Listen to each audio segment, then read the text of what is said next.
परमेश्वर के नाम की स्तुति हो। जेरेमिया का विलाप गीत में 3:22 और 23 में लिखा है, हम लोग मिट नहीं गए, हम मिट नहीं गए। ये परमेश्वर की महा करुणा का फल है। इस दया हर सुबह ताज़ा होती है। ये हमेशा हमेशा के लिए परमेश्वर की दया, गॉड ग्रेस, उसके बारे में मैं आपसे कुछ बात बाइबल से आपको बताना चाहता हूँ। आप ध्यान से सुनिए।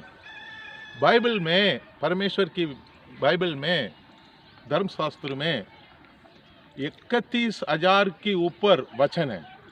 31,000 वचन, 31,000 वचन के ऊपर है। मगर 31,000 भी रखें, एक दिन में 1000 वचन करने से भी आपको पूरा 1 महीना तक आप बाइबल को पढ़ सकते हैं। परमेश्वर ने हमारे लिए बाइबल को लिख के दिया है। परमेश्वर ने दिया है। परमेश्वर की आत्मा ने उसको जोड़कर यीशु मसीह का नाम को महिमा करने के लिए हमारे हाथ में बाइबल दिया है। उस बाइबल को मैं मेरे 8 उम्र से, अभी मेरा उम्र 60 उम्र हो रहा है, 8 उम्र से इस 60 उम्र तक बाइबल पढ़ता हूँ। लगभग 40 साल परमेश्वर की सेवकाई में बाइबल से मैं प्रचार करता हूँ। बाइबल को अच्छा से छानबीन करने के बाद मैं एक नतीजा में आया है। इस 52 साल में मैं बाइबल को अंदर अच्छा पढ़ने के बाद मेरा एक नतीजा आया है। वो है 365 बार परमेश्वर की एक वादा वचन उसके अंदर में है। परमेश्वर का प्रॉमिस वचन अंदर में है। परमेश्वर ने बोला मैं ये करूँगा, ये दूंगा, वैसा ही हमको वादा करता है। परमेश्वर सर्वशक्तिमान है। परमेश्वर दयालु है। वो वादा करना, उस वादा को पूरा करने में वो सच्चा परमेश्वर है। उदाहरण के लिए अभी एक वचन हम पढ़ेंगे, वो है भजन संगीता 32 का 8।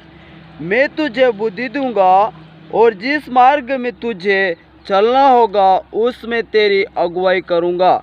मैं तुझ पर दृष्टि कृपा रखूंगा और संपत्ति दिया करूंगा। देखिए, ये वचन हमको एक वादा करता है। मैं तुझे बुद्धि दूंगा, जिस मार्ग में तुझे चलना है उसको मार्गदर्शन करूंगा। मेरा कृपा दृष्टि तुम्हारा ऊपर रखूंगा। मैं आपका एडवाइस करूंगा। परमेश्वर वादा करता है। ऐसे वादा वचन 365 बार आती है, अलग अलग किताब में। इस 65 किताब में अलग अलग जगह में तो वो ये वादा वचन हमको प्रकट करती है। मेरे प्रिय लोग, इस वादा वचन को आप लोग क्या करिए, आप अपना जीवन में मनन चिंतन करके पढ़कर आप अपने लिए लेने के समय में परमेश्वर की वचन सामर्थ है। परमेश्वर की वचन जीवित है। परमेश्वर की वचन कभी झूठ नहीं बोलता, वो सच्चा है। परमेश्वर की वचन सच्चा है। तो भजन संगीता 62 का 11 में लिखा है, परमेश्वर एक बार कहा, मैं 2 बार सुना। सामर्थ परमेश्वर का है। परमेश्वर सामर्थ देता है। मेरे प्रिय लोग, परमेश्वर ने एक बार कहा, मैंने 2 बार सुना। वो 2 बार क्या सुना है?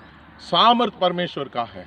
इब्राहिम से परमेश्वर यहोवा ने बोला, मैं सर्वशक्तिमान परमेश्वर हूँ, मैं मेरे अंदर सामर्थ है, मैं आपको सामर्थ देता हूँ। सामर्थशाली परमेश्वर है, उसके अंदर में सामर्थ है। फिलिपियों 4:12 में लिखा है, वो ये बताता है, मुझे जो सामर्थ देता है उससे मैं सब कुछ कर सकता हूँ। पौलुस के अंदर में इतना स्ट्रांग एक डिसीजन था। यीशु मसीह सामर्थ देता है। जो सामर्थ मुझे देता है उससे मैं सब कुछ कर सकता हूँ। प्रीति के काम 1:8 में लिखा है, जब पवित्र आत्मा तुम पर आएगा तुम सामर्थ पाओगे। मेरे प्रिय लोग, सामर्थ्य से परमेश्वर आपको उस सामर्थ को देने के लिए ही पवित्र आत्मा को आपको देता है। जब पवित्र आत्मा तुम पर आएगा तो सामर्थ पाओगे। इससे हमको ये मालूम होता है परमेश्वर सामर्थ देता है। परमेश्वर के पास सामर्थ है, वो सामर्थ आपको देता है। यीशु मसीह के पास सामर्थ है, वो यीशु आपको देता है। पवित्र आत्मा के पास सामर्थ है, पवित्र आत्मा वो सामर्थ आपको देता है। इस सामर्थ्य से आप कोई भी समस्या को सामना कर सकता है। इस सामर्थ्य से आपका सारे जरूरत परमेश्वर पूरा करेगा। इस सामर्थ्य से आप एक पवित्र जीवन जी सकता है। इस सामर्थ्य से आप विश्वास जीवन जी सकता है। इस सामर्थ्य से आप एक भक्ति का जीवन जी सकता है। इस सामर्थ्य से एक धार्मिक व्यक्ति बन सकता है आप। अब इस सामर्थ्य से इस दुनिया का सारे आशीषों को, सारे पवित्र आत्मा का अभिषेक को पाकर आप परमेश्वर यीशु मसीह का नाम को महिमा कर सकता है। हर दिन आप यीशु मसीह का नाम को महिमा करने के लिए यह सामर्थ्य आपको काम में आएगा। इसलिए परमेश्वर आपको सामर्थ्य दे। may God bless you।